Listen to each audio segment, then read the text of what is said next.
have 4 outstanding researchers in the sort of the image video multimedia signal processing field. Professor Oscar Oh from Hong Kong University of Technology, Professor Wang Abdullah from the University of Auckland, Professor Thomas Zheng from Tsinghua University, and Professor Xue Minhang from National Jiaotong University. And so the theme, basically, it's how to do good research. Basically, how to do good research. And this is the very central problem for a lot of grade students, PhD students. They are confused. They don't know what to do. So the experience from the senior researchers in the field will have great help to them. So we'll let them, each one give around 10 to 15 minutes presentation. Then after that, we can have some Q&A sessions. Okay, so Oscar.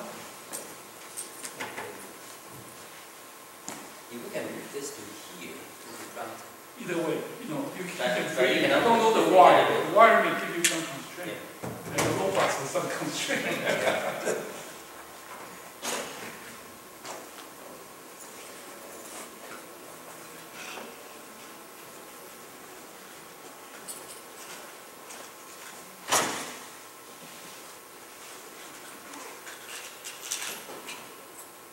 Hi everyone, my name is Oscar Ao. I'm glad to be here to share a little bit about my experience, my insight, or my opinions on these research issues. And what I'm going to share in a moment will be targeted for students. Okay.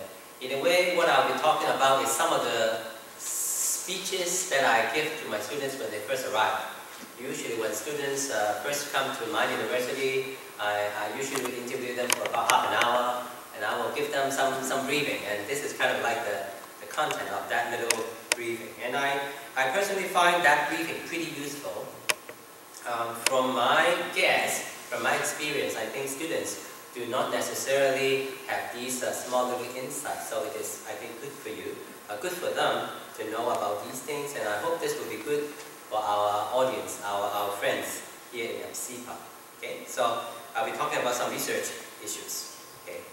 One of the questions we address is about citation. All right, I'll say a few words about that. Okay, in my opinion, I think high paper citation is useful for job hunting and promotion, but may not truly reflect a person's ability. Some people have with high citation, basically it's a good sign, but a person with low citation doesn't mean he's a bad guy. Right?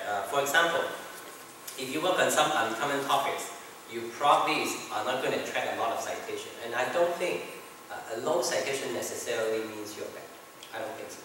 Okay. Because I usually tend to work on something that people don't work on. I usually like to work on that kind of thing.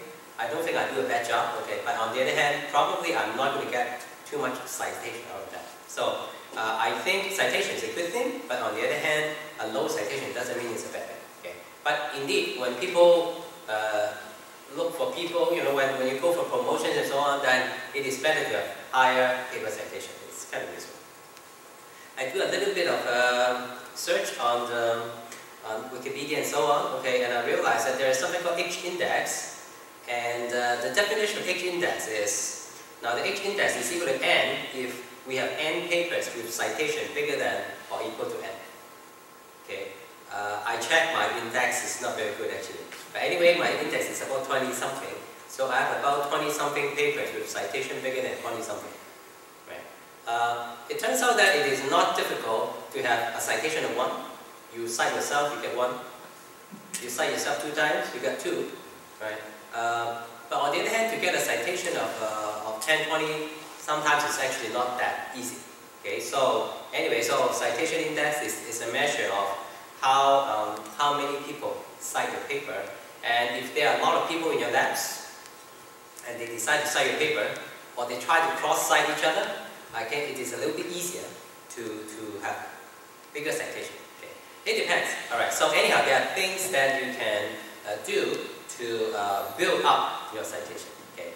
I think there's something called G index, and G index is equal to N if there are N papers with average citation bigger than or equal to N, or something like that. So it's kind of interesting. I'm not very big into defining these index. I don't exactly know the insight about these, but it's kind of interesting. Okay. One thing I noticed is that if we want to attract high citation, actually in recent years I start to do this. I'm asking my students to do that. Okay. And that is if you share the program of your paper on the web page, people usually want to cite it. Because basically, when they do research in a similar area, they need to compare with people. Right? If it turns out that it takes zero effort to compare their method with your method, they'll compare with you. When they compare with you, they'll cite you. Right?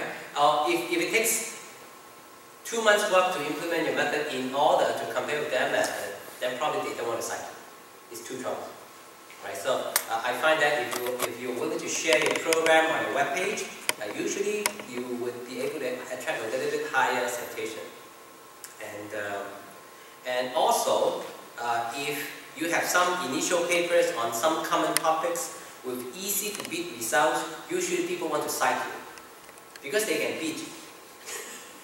And you're the initial results, it is reasonable to be pretty easy to beat. And it's initial, right? You're starting a topic, reasonable, and if you have some of those papers, then I think many people want to cite you. Okay? For example, I do some research on a topic called motion estimation, and a lot of people compare with certain methods. It turns out that those are very, very early methods, very easy to beat, and in the early days, everybody compared with those methods. So anyway, so this is some another thing that you can perhaps expect some citation. If we write tutorial papers, it tends to be good tutorial papers. People tend to cite tutorial papers a little bit more too. Okay, so anyhow, that's some way to attract high citation. Okay, this is not the kind of thing I usually talk to students. But anyhow, since there's a question on this topic, I thought I will address this. Here are the things that I normally talk to my students when they first arrive at my university. Okay. In my opinion, PhD is not for the faint-hearted. PhD is not easy. Okay, if they want to go for PhD, they should think twice. Okay, it's really not for everybody. If you're not prepared to work hard, they should not come. All right. I encourage my students during the usually my students will take about 4 years to finish their PhD. Okay. During the 4 years, I ask them, it is important for them to build a strong foundation. Strong foundation meaning math and basic tools. Okay? For example, they need to learn good things about linear algebra, matrix, calculus, stochastic process, computer vision, machine learning, optimization. A lot of tools. You get to learn a lot of tools in these courses. Sometimes I even ask them to learn, take some control courses because they learn a lot of matrix in those courses. They're useful, okay? By having a strong foundation, they are much more ready to face any unknown future problem. So I feel it's important for them to build a strong foundation. Okay? Of course, a standard way to do research is to read papers, summarize it, and so on, and ask, what if questions and so on. So that's no big deal. Everybody does that. Okay. I'm a Chinese, okay, and I talk to many of my students are Chinese too. Okay. For me, when I was studying PhD, I was pretty stupid. I was studying for my parents. I actually don't know why I was studying PhD. Okay. I was studying simply because, okay, I got nothing to do, so I was studying. And I studied because my parents want me to study. Bad idea. Bad idea. Don't do that. Okay. I think if we are going to study for PhD, we should study for ourselves. We should study to prepare us for our future career. I think that's important. Okay. So I certainly want other students, or all my students, when they come in, to realize that they are studying PhD to prepare themselves for the future. They're studying for themselves, not for other people. I think that's important. During the PhD study, when we do research, it is important to be patient. We need to have faith. Okay? If we sow the seed of hard work, okay, and we will need to wait for the harvest time. It may take time. It may take time. Okay. Normally, for my students, they would usually go like this. Okay. Like the S-curve that Professor Paul was talking about. Okay. Usually, the first 2 years, they got almost nothing done. almost no progress. And then at a certain time, by the time they graduate, finally they get somewhere, right? It's painful to go through that first 2 years. Painful. Nothing happened. Am I ever going to graduate? Am I ever going to find a topic? Am I ever going to find any result, meaningful result? It's painful, it's tough. But I guess in that moment, we do need to be patient. We need to have faith. Have faith in your professor. Have faith in this whole thing. Okay, have faith in ourselves, right? Believe that over time, given the right training, given that believe that they are good people, and by spending time on these things, they can gradually develop these expertise and make themselves a useful person, you know. So have faith and wait, I think that is important. From my experience, quite often, okay, breakthrough are very often accidental, meaning that I plan to achieve certain breakthrough in 2 years' time. Quite often for me, maybe for others, you are smarter than me, but for me, usually it doesn't quite work. Okay? Quite often, the results that I'm most proud of often come by accident. Okay? What I'm saying is, we still need to go through things. Okay, we plan certain things, we can still do it. Okay, but on the other hand, we do need to wait. Okay, and allow things to happen, and you know things will happen. So we just need to wait. Okay. I also think that good students need to aim high. Okay, they need to know that they are good, and so even though my university is a small university, we are just in a tiny city called Hong Kong. Okay, but on the other hand, I challenge them. Look to the world. Okay, look at the world. I don't want you simply to compete with students from my university. I don't want to do that. I don't want them to compete with people from Hong Kong. I want them to compete with people from the whole world. Okay, that's the kind of worldview I want them to develop, and that's important. Otherwise, why come? Right? Okay. I would encourage them to do not do experiments. Very often in research, we need to do experiments, right? Okay, don't do experiments blindly. Okay, a lot of students will blindly. Okay, let's try method number 1, method number 2. You know, test 1, test 2, test 3. That's it. Okay, all right, and then let's see what happens. Who knows? Okay, I would ask them, don't do that. Okay, instead, before you do any experiments, guess what you're going to expect first. Predict what will happen first. Okay, because what happens is that when you expect something to happen and it doesn't happen, great, something is wrong. This is a moment for me to learn something, right? Or if I expect something to happen and it does happen, good, it kind of confirms that my original hypothesis is perhaps correct. Let's try to do a little bit more, try to understand what's going on. Okay, so before we do these experiments, don't just do experiments, but instead make a guess, make some analysis first, expect what will come, you know, and analyze the data and so on. Okay, all right. If it works, don't be happy. Why does it work? Right. If it doesn't work, why? In other words, actually, every single experiment is a chance for us to learn. In any situation, just ask why. Okay, I always challenge them to do that. It's important for us to understand what is going on, right? If you are lucky, today I had a dream, and then I got an idea, and it works. Okay, now you have a paper, fine. It doesn't mean you're good. It only means that you're lucky. Right? It is important that when something works, we need to know why does it work, what makes it work, what makes it doesn't work, how can we make it better, and so on. I think that is very important. Of course, in the course of those 4 years and so on, students, I think they should attend seminars, they should, if they have chance, they should try to do intern, go on exchange, see the world, visit other labs and companies. I believe in the world view. I think if they can see the world better, they become a much more mature person. They will realize that, okay, other people from top university, from top professors, they do things like this. I probably should learn from them. You know, if they can see the world, it is useful. Okay, I would encourage them to be curious, to be inquisitive all the time, always ask what's going on.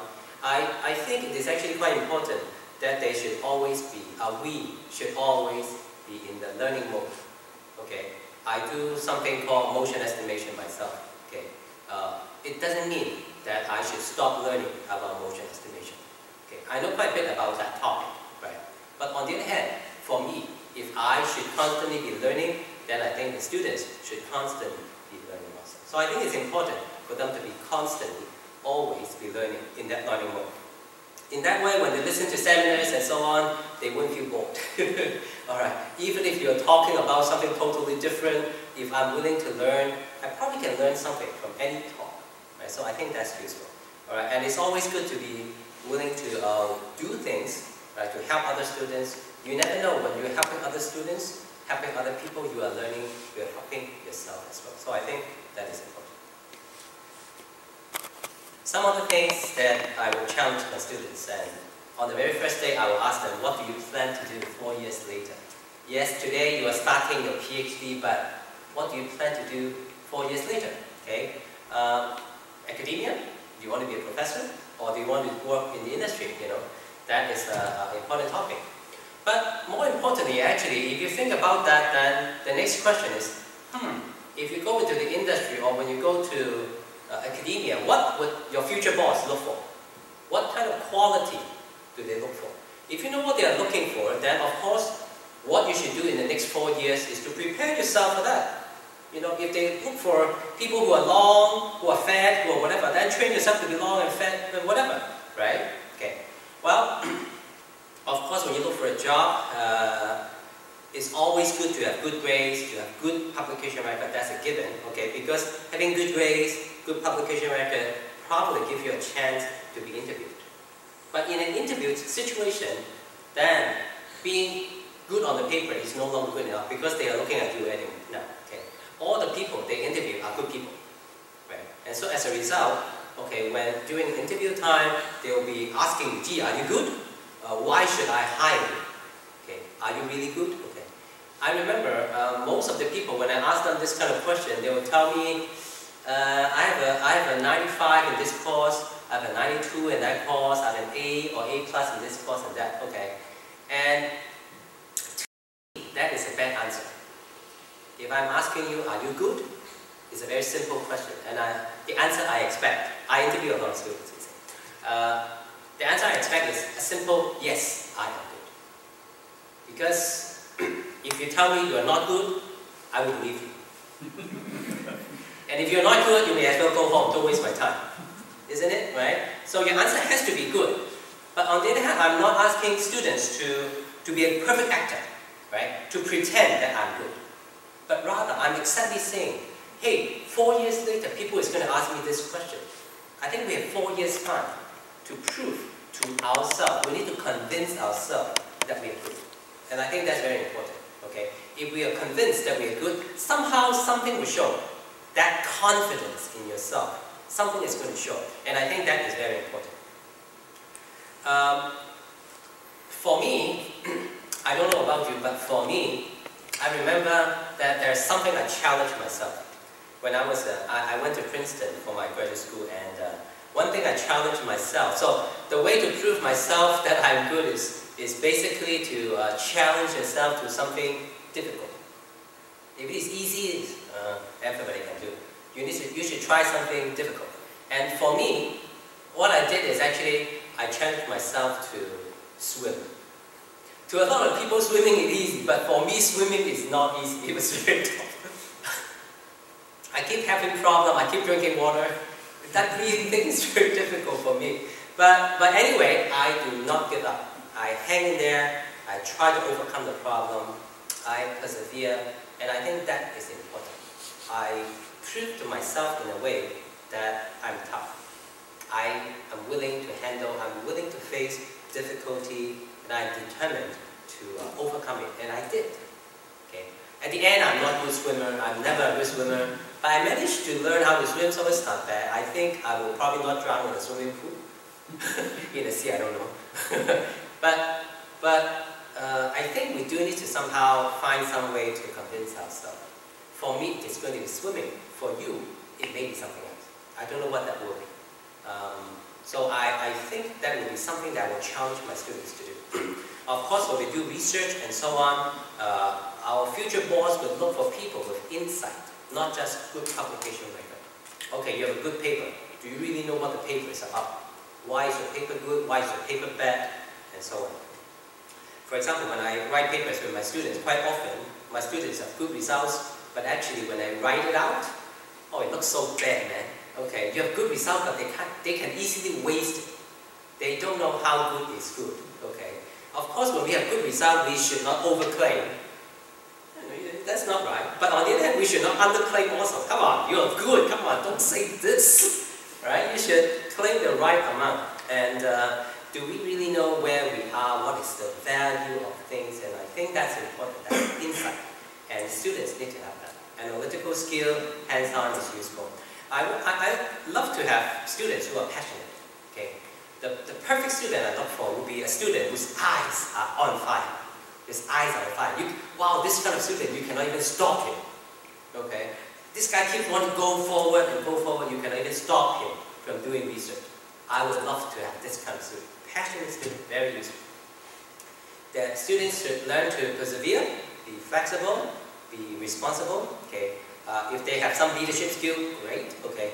Nowadays, everybody wants teamwork. Okay? If you're going to go for a company, right, go for an industrial job, and people always work in a team. Suppose they have a team, and they definitely, even if you're the best person in the world, they definitely don't want to hire you and ruin the whole team.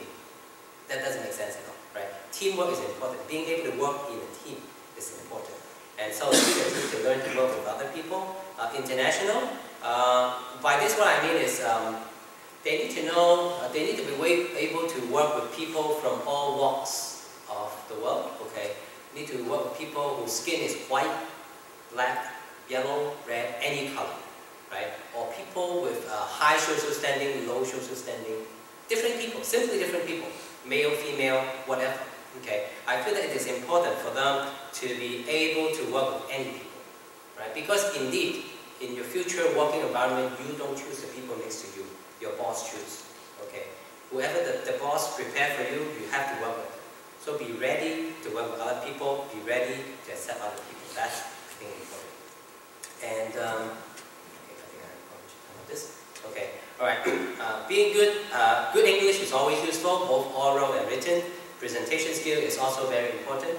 Now notice that for my students, I always tell them this. Okay, I'm a Chinese. Okay, Chinese people, all Chinese people can speak Chinese. Okay, having language and presentation are two different things. Okay, being able to speak English doesn't mean you can good presentation in English. Okay, all people from China can speak Chinese, but it doesn't mean any Chinese people can stand up and give a good presentation. Definitely not true, right? So you want to learn the language, good English, and also be able to stand up and give good presentation in that language. Right? Those are two different things, and students need to pick up on these presentation skills. Okay.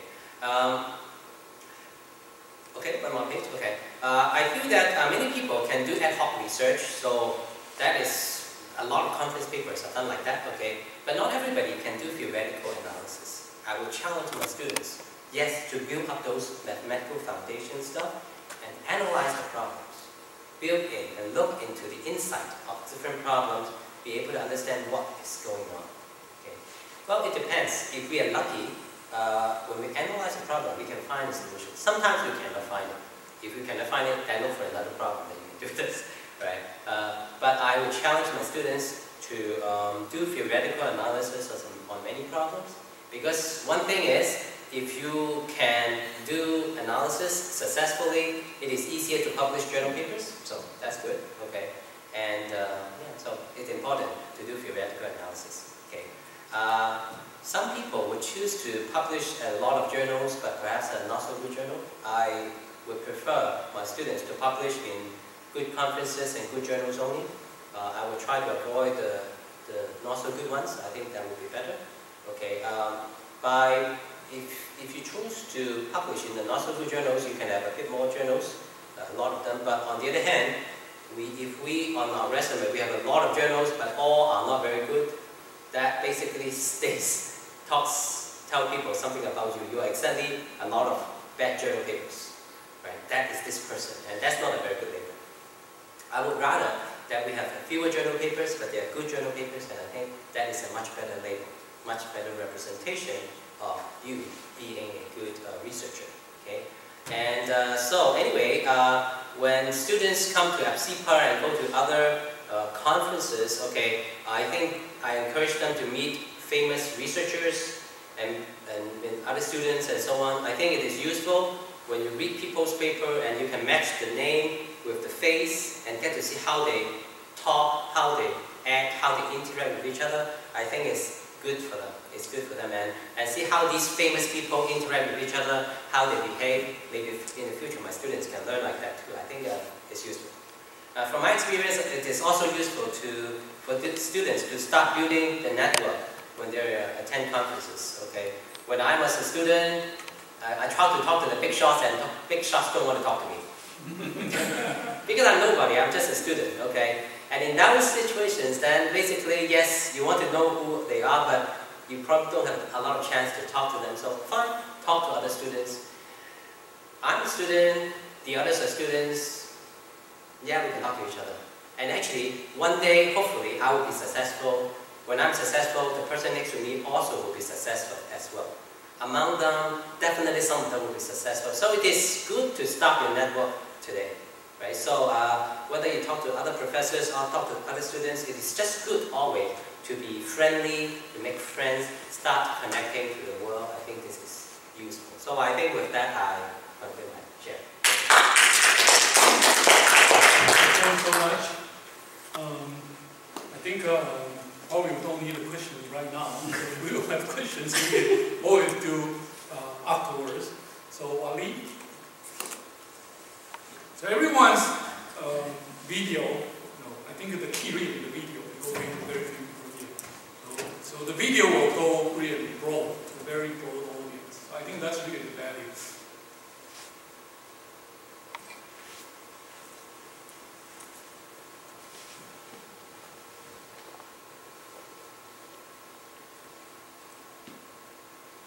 Technology. We blame technology.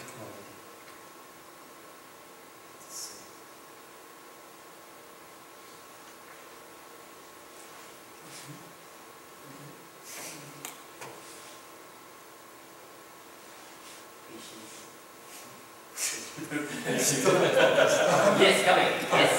Patience, yes. I've lost it. Okay. I would like to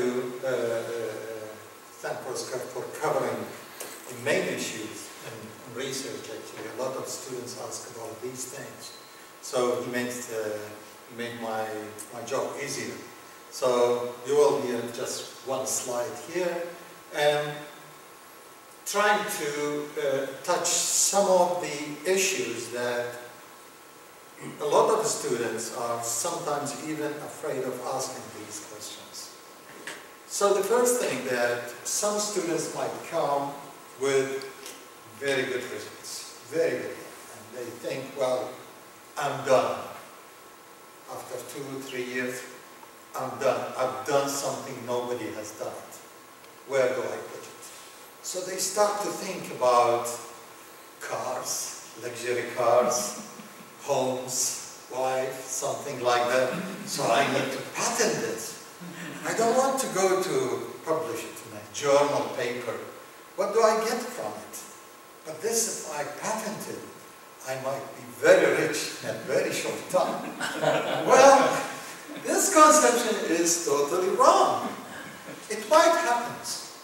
It might happen once, twice, like something happens with Yahoo, for instance. Just students, after graduation, they popped up into the top. Others, like the spotlight speakers, something like that. But these are very few. The majority of things won't go like this way. So, the patent is good in some sense, but for early career, I think it's not good. Because it stops you for some time to go to patenting that and evaluation, defending it. I have been through this. When I find something, actually the supervisor wanted to patent this. It wasn't my idea. So I say, okay. So he patented the work, and we stayed about 2 years to defend the things, piles of things papers to say what is the difference between this and that, until you can get it into somewhere for patenting. That's a total loss. And after we patented, we didn't get any penny out of it. So it lost a lot of things, because it constrained and confined you for a long time without doing anything. Yes, after patenting you can do something, you can publish, but also it's not very open, because you are not willing to let other people to replicate your work. Otherwise they replicate it, you don't know. So patented doesn't mean full security, full money to come to pop up to the pocket of the student. I think early career should look at very good journals, putting that if he finds something or she finds something which is really good, and they think that nobody has done it before, if they put it in a very good journal, they might get into thousands or hundreds of citations. That's more rewarding. That will spread. For late career, that's fine. If you have so many publications, doesn't matter. You find something good, you can make that. But it's not at the very beginning. I'm totally against patenting anything for students at the very beginning stage. Unless there's a very wide view and you pick something, part of it, it won't affect the research proliferation. So that would affect the status of the students and it stop them from doing many things at the very early career. So, tossing where to put. My strong recommendation, put it in a very good place. And don't think about being rich from a patent. Patent might be, yes, something. 1% you might be rich, 99% you might not, and you lose that work. The second question, that how distributing codes benefits proliferating the work. Well, there is some issues. Some students, when they do something, they put it in a paper. You know, replicating work is not easy. In many cases, you cannot replicate the work. It's published in a very good journal, very well written. We try to replicate it. It takes a very long time, and it might not end up for replication. So, students say, okay, I win this and I want to develop further on it. I keep the code, so I'm the only person who can develop that. And people might cite me because I've done something, they can cite my results. Also, this is not very good approach. People now look, if you look at any theory or anything, you see heaps of books, papers, but how many of them you can actually get it done and replicate it very quickly? And sometimes you look at the paper, it's good, but because well, if I replicate it, take probably 6 months or so, and probably some of the things are not correct. And it happens. A lot of paper published in very elite journals, they are not working. And when we confront the author, it means that they said, oh, well, we didn't do this one, so why you didn't put it in your paper? So there are some issues of whether the paper is 100% workable or not. So if I suspected that this paper might work or not, I'm not going to jeopardize 6 months replicating a work that might not work. But if you give me the code, so I can replicate the work in 1 month, I would go for it. And at least I can learn something. In this case, you secure, you will be very nice. And I know many people, when you look at the paper, it's very standard. And they pick most of the work from an elite researcher, very rigorous in mathematics, and then probably 20, 25 papers of derivations and things, and this guy just read the paper, know it very well, write something about it, put an application, attach it with the code. The first one actually almost forgettable. The one that will pick that and present it very well, that's the one that it's, look at many cases happening like that. Sometimes even if you present it in a way that can be replicated very quickly. Look at the HMM paper of Rabin. How many people cited it? But it's not, he's not the first one who put that paper. It's actually, he took it from his instructor. But he did it in a very nice way, and it can be replicated easily. It can be coded easily. Despite at that time, it's very difficult to do things, but now in MATLAB and things like that, it's a lot of tools that you can use to replicate work very quickly. So providing that tool would help other people to trust your work, because trust is very important. When I read a paper, I see whether it is, well, trustworthy or not. I don't care if it's written by whoever. Sometimes it's written by students of the big guys, and there are something which is not totally workable. But I have to be very careful in picking that. So I pick a good paper, but if I'm 50% whether going after that paper or not, I will be 99% if the code, I can get it from the author. So the code is very important. So giving it doesn't mean it jeopardizes your development. No, it's promote you. So I think this is a very important thing that the students should know it. Don't keep it for yourself. Don't say, I found this, I spend a lot of time, keep it in the corner, put it on the shelf, and I'm the only one who can develop and put papers. That's not a good strategy, because you jeopardize your reputation. If you spread the word, people will know you. Once people will know you, you will get bigger network, you will be known, you will be also collaborating.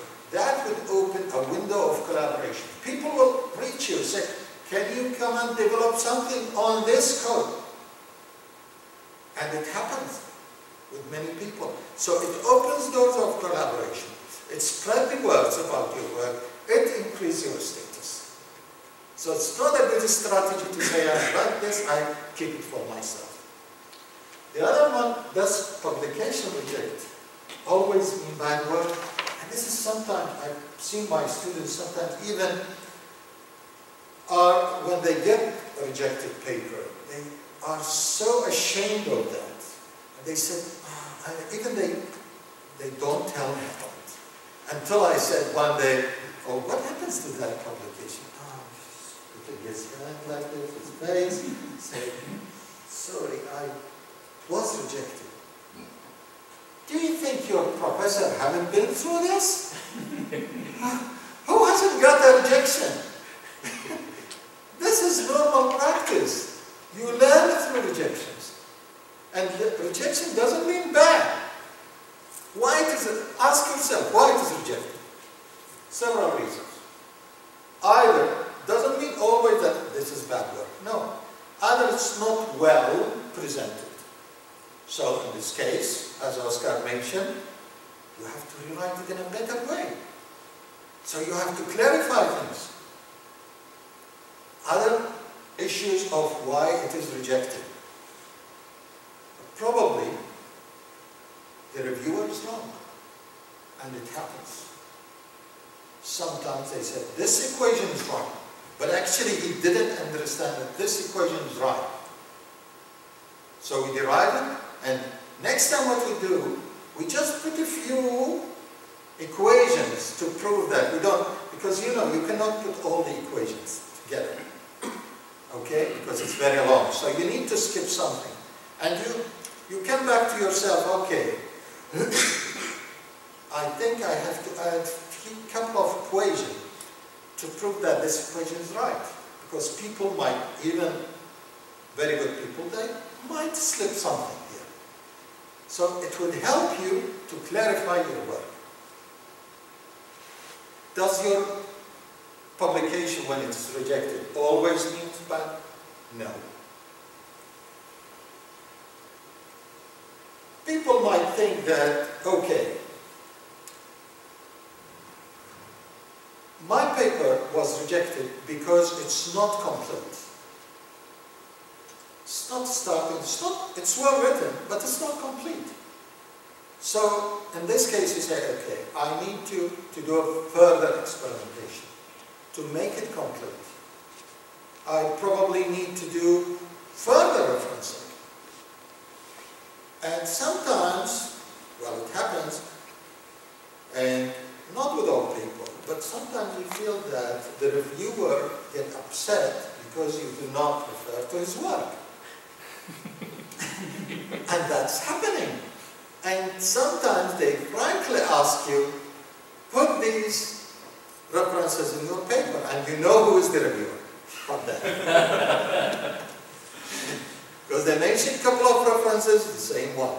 So, okay, we know who is reviewing it. So you put into a corner that you have to comply with this, but it's not necessary to comply with that. Because the editor is normally, they know that. But if you see it's viable, that's fine. Other things is that when it is rejected, you get the feedback. And this is why we ask, as also Oscar mentioned, that you have to target very good things. You don't need to, quantity is not important. It's not important to have 100 papers in journals that when you read them, so many mistakes from the first look. Of one issue, you know, this is a rubbish journal. Target 5 publications in a very good journal, that's very good. Because people will trust that your work has been evaluated. It's already evaluated by these people. So once you put it in a very good journal, like APSIPA, the review is very tough. It's not easy. They pick on you, and because they are very expert in their field. And they know how to ask. So in this case, we'll see that, okay, so they point out on the weak things or something wrong in it. So in this case, you just look at that and try to rectify the wrong things. So in this case, you get benefit.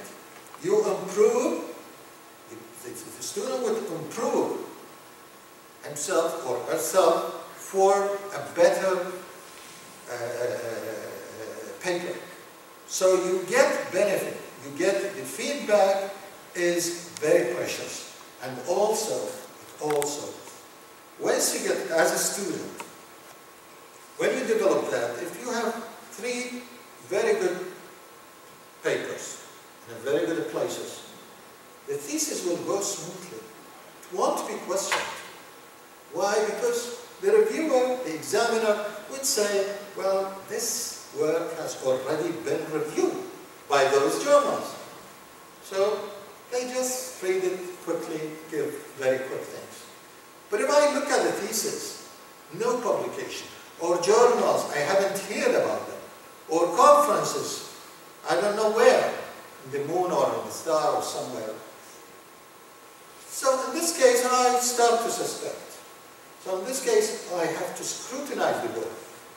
I put double effort, double time on this, or triple time on this work to see whether it's actually really a PhD or a master work or not.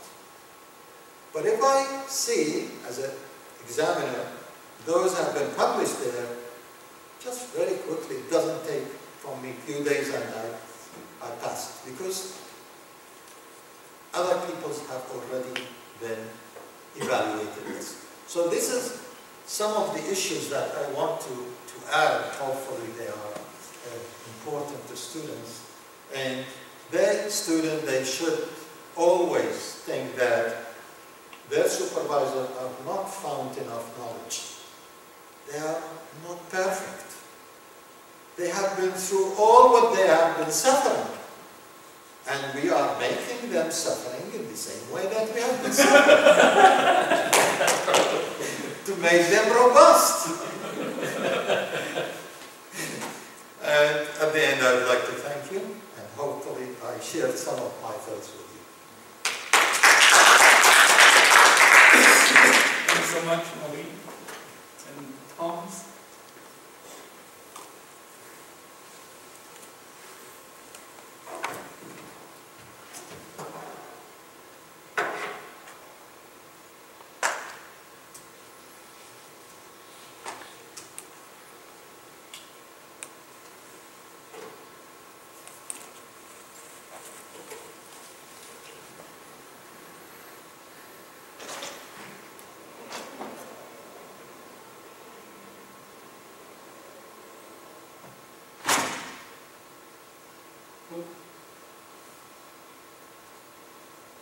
Okay.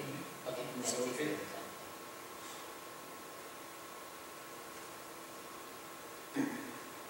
Yes. Okay.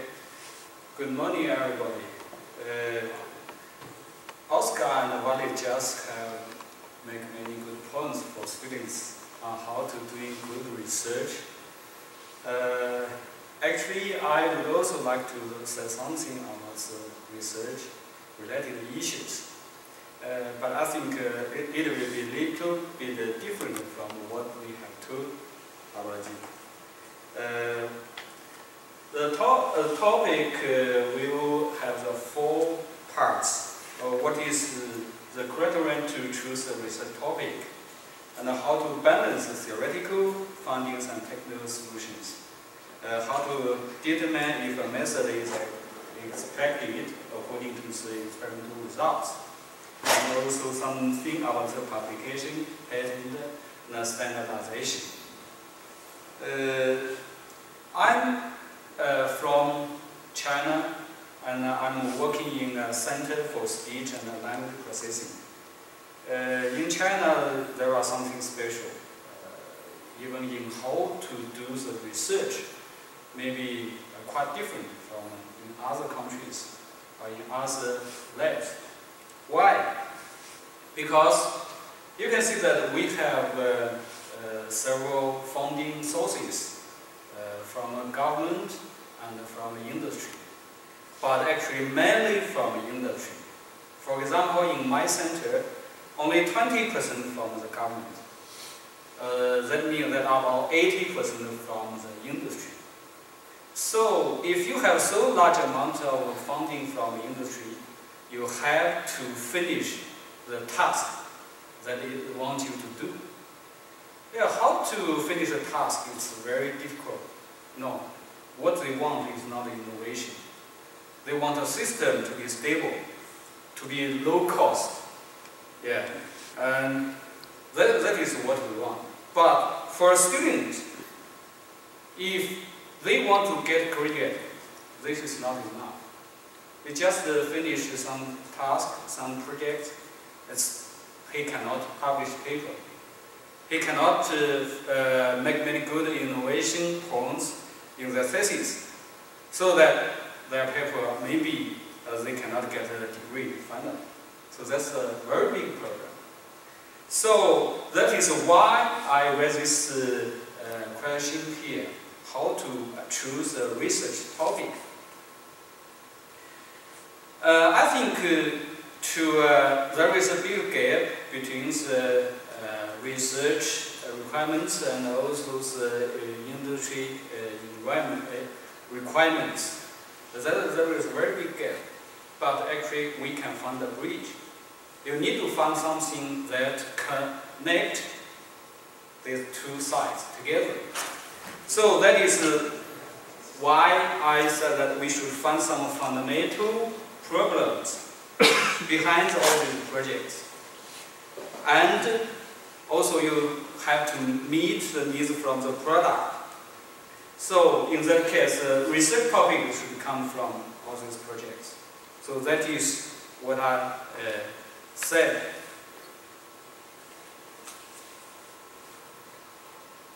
So after you have found some research interest from the project, you need to undertake.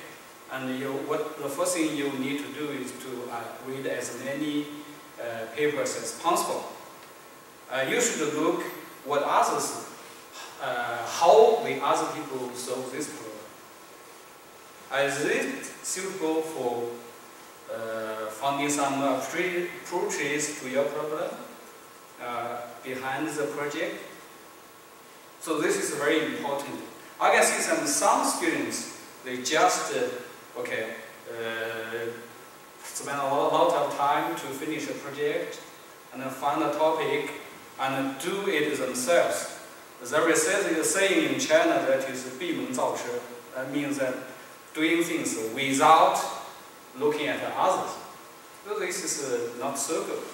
So you should look what others do, what other people, how they solve this problem.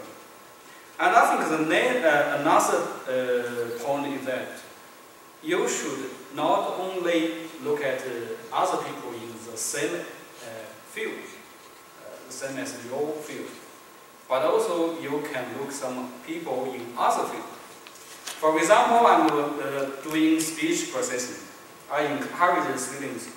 You can attend some seminars or listen to some talks in image processing, in multimedia, and even maybe in some other, such as microelectronics, because some fundamental method may be said behind your topics of your interest.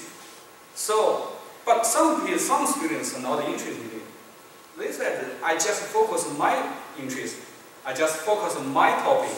If I can finish, that's okay. But actually, it's not so easy. Everybody knows that so far, it has been several decades. We don't have some new methods, new theory. What we use is just use HMM or HMM based. No more things. And for the feature, the dominant feature is still MLCC. No other features. It's not so easy to find. But if you look at other fields, maybe you can borrow some ideas from other fields. For example, SVM and some other kind of feature iteration. So that is very important. So I think the 2 points is maybe helpful to students doing research in this area. So the second is how to balance theoretical findings and technical solutions. Actually, to finish a project, you have several different ways. First one is use the engineering method. It is very easy, it's very useful and effective, and also maybe the system is very stable. But it's difficult to publish papers. Yeah. The second method, maybe you can use a theoretical method. It is very hard, and sometimes it does not work in practical application. So you should make balance between them. I give you an example here. We just finished, which is telephone banking. This is what that you will use kind of speaker recognition technologies to form also authentication, user authentication in telephone banking applications. So in this project, there are a lot of requirements from the industry. This is a China construction bank. For example, there is time varying problem, there is short utterance requirement, there is a cross-channel problem, also some back noises problem and speaking styles. All these things CDC wants you to solve. And maybe you can find some solutions, at least some solutions for comparison purpose. In the left column, there was problems here listed. For project based, you can find many solutions to this. For example, for time varying, you have more training data, adaptation. This is very useful, and this is very efficient and easy. But you cannot publish paper. But for theoretically, maybe you can try to find a good feature to represent a person, to a human. but it's very hard to find such feature. Researchers in this field has been working on this area for quite a long time, but so far no such feature has been found. Okay, thank you. Okay. So it's very difficult to find such feature. So maybe you can find some technically useful method. For example, you may find less environment features. So that is what we do. That is how we found this research topic. For some other problems, you have also the 3 categories of methods to this problem, and you also try to find this technically reasonable method to this problem. So that is why, and that is how we found this research topic in this project. The third topic is how to judge if your method is what you expected. I can find that some students they don't have a good method to make this judgment. They just look at the experimental results. If the result is better, then he's happy with it. I mean, better is maybe only the accuracy is increased, improved, or okay, he's happy. But if the result is not so good, then, oh sorry, it should be low. He's very sad, he's disappointed. But if you firstly ask him why the result is better, why the result gets worse, he said, I don't know. But if you first ask him, have you performed some analysis on the results? He said no. So I think it's not good habit for the students to just look at the experiment result. So this is very important. I can see not only in my center, but also in some centers of other universities, just like this, because I have reviewed many papers. So this is not good.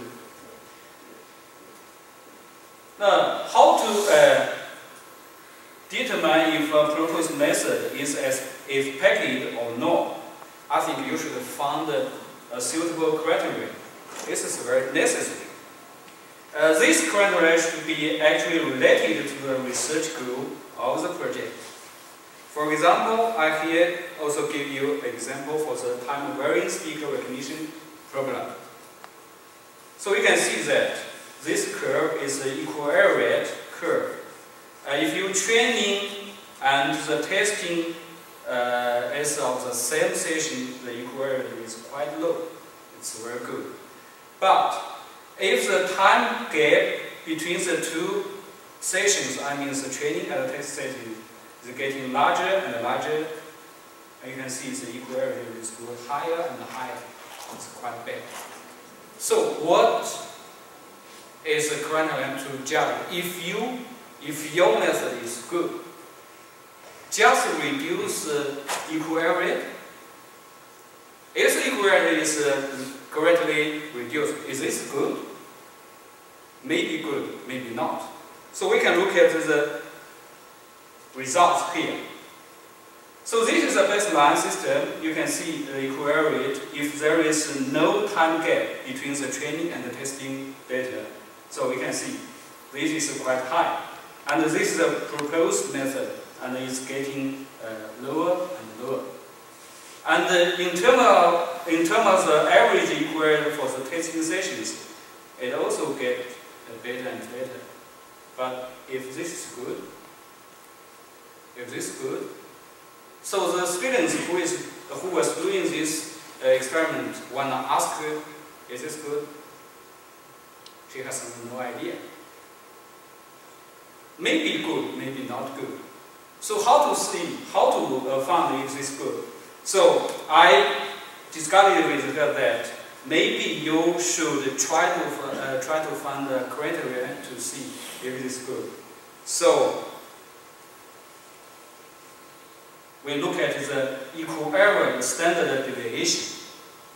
If the standard deviation over time is getting lower, then you can say, okay, this method is better, it's good. So in that case, you can see, okay, or the proposed method is better than the baseline system. Okay, finally, the fourth topic is about publication patent and standardization. So, briefly speaking, the publication is to advertise yourself, is to try to sell yourself, not in terms of business, but in terms of research. You want to make more people know your ideas in this area, so you sell yourself. For patent, it means to protect yourself. You should prevent from others to use your technology without paying you money. So it's try to protect yourself. And standardization is to maybe to exclusively make money. Yeah, you can make more money, but other people make less money, or you can pay you more after you use this kind of technology. So I think this is very important. And for the document interpretation is very important for any of them, because when you prepare for the document, you can get a deep analysis to improve yourself in the research. Maybe you can perfect your framework of your method, and maybe you can find some new innovation points from this documentation preparation. But when you work in a university or you are working in a company, maybe some of this will be required, maybe not all. And sometimes maybe all will be required. But if all this will be required for you to do, you should do them in the correct order, such as you should do the patent first. That make your publication, make your ideas well secured, and then you make a publication, so that make more people know your work, your idea, and finally make the standardization. And not easy, but it's useful. Okay, so that's some experience I would like to share with you. Thank you. Okay, thanks, Thomas. So next one, Professor Xu Hang.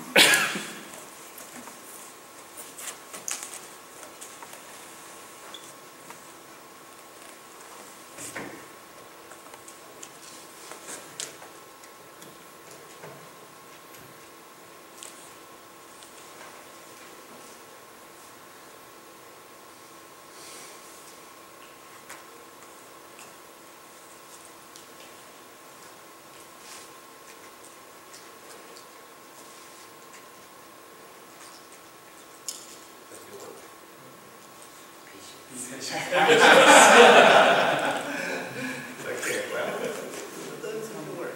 Let's see. Try this one. Okay.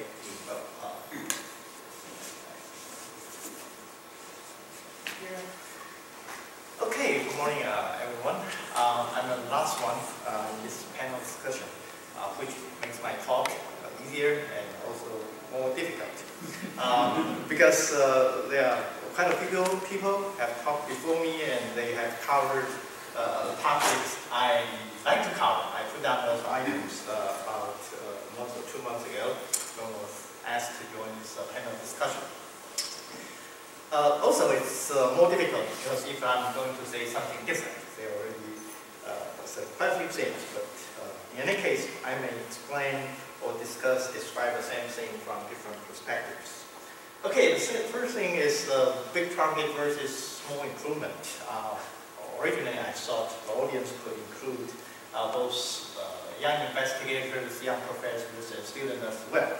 Now, both professors and students now under the pressure to publish something quickly, and sometimes we have to fill up a report, progress report, once a year or sometimes once every 3 months. It's becoming very, very difficult. You have to publish something.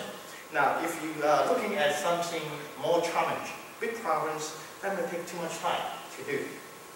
All right, so I guess Oscar and the other people have said something related to this, but I'm borrowing some words from a very famous researcher, a very outstanding researcher, Richard Hemming. He gave a talk entitled "You and Your Research" in 1986 at Bell Laboratories. I was at Bell Laboratories at that time, but unfortunately I didn't go to that talk, and I missed a great deal. Because later I found this is a very useful talk, and I'd like to share with you his talk. Well, Hemming is a well-known person. I assume everyone knows him. There are quite a few things named after Hemming. Hemming called Hemming disciplines. He spent quite a lot of time at AT&T Bell Labs, and later he went to Naval postgraduate school. He received the Turing Award. In fact, IEEE set up a Hemming Medal named after him. Well, you can find more things about him in Wikipedia and other places. All right, I'm trying to follow his words. His discussion is mostly on significant research, and in fact, he repeatedly used this word, first-class research, and supposedly we should encourage our young researchers to pursue good research work, and this is his words. Good researchers should know what are the important problems of your field, and most great scientists should have something between 10 and 20 important problems in their hands to work on. Okay, so, well, that's the first thing, to identify important problems to work on. The second thing is you need courage to solve those problems. First thing, of course, those are very difficult problems, very challenging problems, so you need the courage to start working on those problems. But even after you work on a problem, you need courage to come up with unconventional ideas or solutions. For example, he gave in his talk were Shannon's random coding argument in the information theory, very unusual thing. And the other example is Einstein, spatial relativity theory. Okay, well, but does that mean a small improvement or delta improvement? Delta is a symbol we use in mathematics. Is that a bad thing? Well, I'm trying to argue that. It may not be a bad thing because, well, nowadays a lot of engineering problems are kind of mature. It's really hard to further improve it, but we need to do that. Okay, for example, recently there's H.265, so-called high efficiency video coding standards work. Has been ongoing for 2 years and it's almost done. Some people here are experts on standards.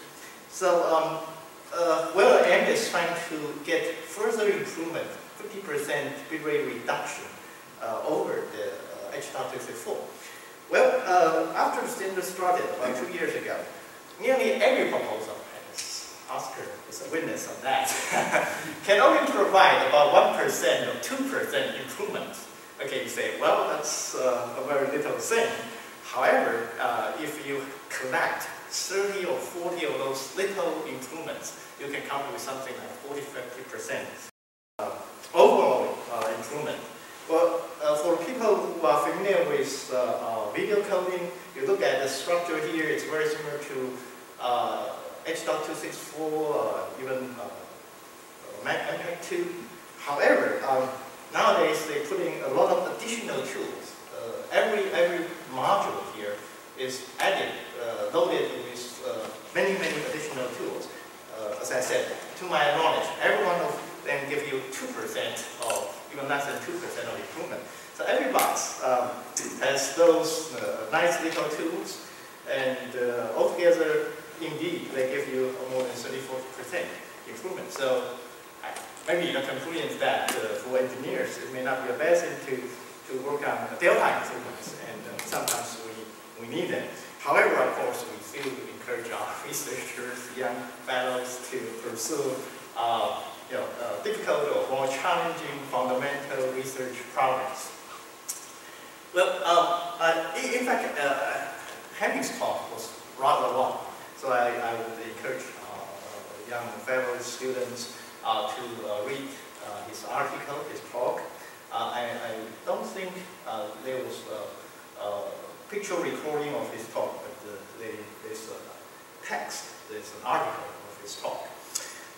Most of his talk is on individuals, not group research, but it's also important nowadays to have a research group. And it's how to manage a research group is also something very important. For example, a problem like HEDC is very large, it's huge.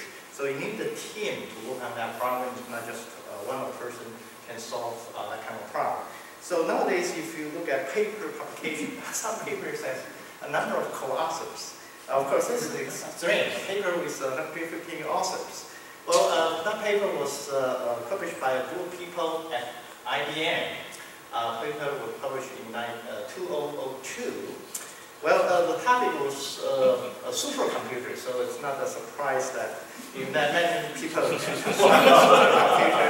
That's the first page of the paper. Well, it's probably necessary, and in certain disciplines, for example, high energy physics, the machines is huge.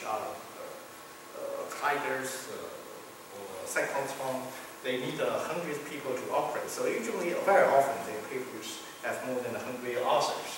Well, of course, we don't look at extremes. Statistics. This is quoted from this paper here, written in 2002. It collects some statistics from several fields, biomedical, chemistry, and mathematics. A few years are listed here from 1980 to 1998, 18 years. Well, the average number of authors in one paper was about 3.5 for biomedical research in 80. And that number grows to something like 5.1 in 1908. Mathematics, usually the papers in that particular area have fewer authors, co-authors. It's 2.2 in 80, but the number still grows slightly to 2.5, 2.6 in 98. Okay, well, those fields probably are not that close to ours. So I found a paper which is talking about the statistics of computer science. That's probably strongly related to information processing, signal processing, our areas. So the paper was published in 2009. It collects quite a few papers, and the time span is much wider, from 1936 to 2005. Now the blue color is a single percentage of a single person paper, and the red one is 2 authors, the yellow one is 3 authors, and so on. So in 1936, almost 100%, most of the papers have just 1 author. Okay, the time goes on. Now, at the moment, probably it's 10%, I know, 20%, definitely less than 15% of the papers have a single author. A lot of papers, that is 80% of the papers, have 2 authors or more. So I guess that's a trend, and probably it's necessary. I mean, usually we supervise our students, and together we have 2 authors, we have additional students getting 3 authors, and so on. Okay, so teamwork is necessary, and that reflects in the standard competition too. In the HEDC competition 2 years ago, there were 27 proposals. There are a few good ones, although it's not announced publicly, but we know some 10 proponents are better than the other ones. For example, some of them are listed here. For example, Samsung, HHI, and MediaTek. MediaTek is a well-known company in Taiwan. If you look at their proposals, it has multiple authors. For sure, that the Samsung proposal has 13 person names on the list. HHI has 14 and MediaTek has 12. For example, this is the first page of Samsung's proposal, and this is HHI, and the third one is MediaTek.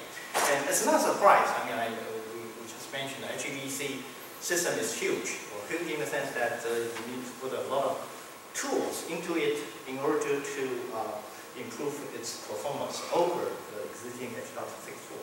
So a teamwork, a group of authors may be necessary. And I guess that's one of the reasons for the academia becoming more difficult for academia to participate in the standards competition. You know, we all have a couple of PhD students. We don't have a basketball team going to a standards meeting. Okay, well, this is another topic I put down on my list. I believe Thomas has covered a little bit of this too, theory versus practical methods. We learn a lot of theory from textbook. The theory don't always match the data we collect. So how do we handle that situation? Well, I guess Thomas has said that approach 1 is we modify the theory somewhat. Approach 2 is we may be able to derive the model from the data directly using, say, data mining or machine learning method. Okay, well, I can only pick up an example I'm familiar with, that is the ray dissolution model for video coding. So, it was originally coming from channel information theory. Data now is well known, and it's called RD optimization. The encoder taking pictures and produce output bits. And if you control the parameters, coding parameters of this encoder, it produces different distortion at different bit rates. So the optimal solution is under a given specified coding errors or distortion, you like to minimize the bits. Now, ideally, we hope we can construct an RD model or RD curve of this encoder. In theory, we can plot something like this. The horizontal axis is rate, vertical is distortion. If you put in more bits, you can lower the distortion. Okay, that's kind of common sense. But theory tells us that if we know exactly the mathematical model of the source, for example, it's a Gaussian source, and we adopt the single letter mean square error, then we can derive this very nice, elegant formula of the RD function, ray dissolution function. However, in practice, the source doesn't really have the distribution of Gaussian, and actually it may be time varying, or the statistics could be very complicated. And another practical thing is that the encoder that we are using is not ideal ray dissolution encoder. It's a practical encoder which has a performance usually much worse than the ideal case. So there are many practical components have to be considered in developing your model. So what we do? Well, this is actually this very active area, and people here have been contributed to this subject. Well, a long time ago, when I was with AT&T Bell Labs, so my colleagues and I actually did something that was pretty early, 1991. So we start with the channels information theory, start with the very nice formula over there, but twist parameter. We replace this 2 by a flexible number, and also this variance by a parameter E. And those parameters, E or alpha, are derived from the data. The other approach, you can just do a simulation, run a large amount of data and collect those statistics. And it takes a lot of time, and actually it's fairly complicated. because it's so-called frame dependent. If you encode the first frame using a certain quantization level, then it would have an impact on the second frame and so on. So the whole thing can be fairly complicated. But we like complicated things. I mean, we can do research on it. It's a very simple solution. Everyone has done the work, and we don't have topic to work on. So in fact, this figure was taken from a paper. I believe it's one of the early paper by Professor Ortega. It was published in 1994. After that, there are hundreds, literally hundreds, probably more than hundreds of papers on this subject. And once we construct a new codec, for example, HPC, we probably have to go through this process again and to find a good mathematical models of that particular code. Okay, well, this is the last item on my list. Well, originally I put it there is kind of for the sake of argument. Is the original picture better? Well, picture quality definitely is very important for the video processing people. For example, in the MPEG standard computation, we pay a fee. Actually, it's a fairly sizable fee to get subjective evaluation. The HEV's completion was 9,000 Swiss francs. Yes, quite a large amount of money. Anyway, so my point here are two. The first one is, can our display, our monitor, offer us a natural image quality? Quality has a good fidelity to the original natural scenes. The second one, do people, even the monitor can give us very good quality or high fidelity pictures. Do people really like the quote-unquote original picture? Well, from our high school physics, probably a lot of people have seen this plot. This is called XCIE, XY chromaticity diagram. All the visible color to the human being are inside this horseshoe shape region.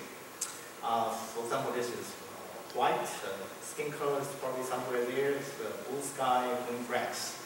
Okay, so all the color in theory has to be inside this horseshoe. Fortunately, our device, our display cannot cover this large region. So in our TV system specifications, there are three primaries, the green, the red, the blue. The primaries are located somewhere there. The coefficient can only be positive. Therefore, all the colors can be displayed by our TV monitors within these triangles. In other words, there are a fully amount of colors cannot be shown faithfully on our monitor. That can be approximation. I mean, a color there may be approximately like a color over there, but if you are a perfectionist, it's not original. I mean, it's just an approximation. Okay. So I guess that's the first limitation. Our monitor doesn't give us a perfect 100% natural image. But the other thing is, do people really like the original image, the perfect natural images?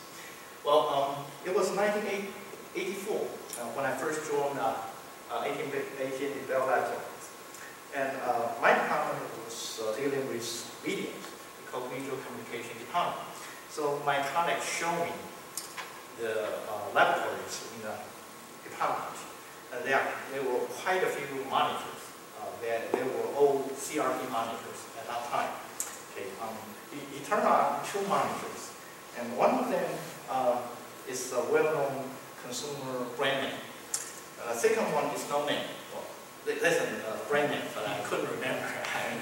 I know that at that time I couldn't remember, but it's not popular. Okay, so I played videos, sent video on two monitors, and asked me which one I like. And the picture shown on the first monitor, the consumer brand name monitor, the picture is vivid. It looks very attractive. I said, well, okay, this first monitor seems to be better than the second one. But he told me that the second monitor is something like 5 times more expensive. The reason for that is it's a professional, quote-unquote, professional monitor which shows color fidelity closer to the original picture. So, well, nature is simple. So, I'm not sure whether I learn the lesson. But anyway, I guess most people may like the enhanced picture better than quote-unquote original picture. And for 3Ds, there may be a lot more work to do. So I guess the lesson is that things are not easy as it seems. Image quality assessment is a very complicated and controversial topic. All right, so I guess this covers all what I plan to talk about today. Thank you. So it's really sort of impressed by the speeches given by 4 colleagues, and even the same topic, but people have different angles and different coverages, make the session very rich. And actually, if I go back, and then this whole video will upload to our social network. So basically, we'll go to YouTube and Youku, so Chinese people can also watch. And I will play this video to my students, and so that's then an opportunity to see each one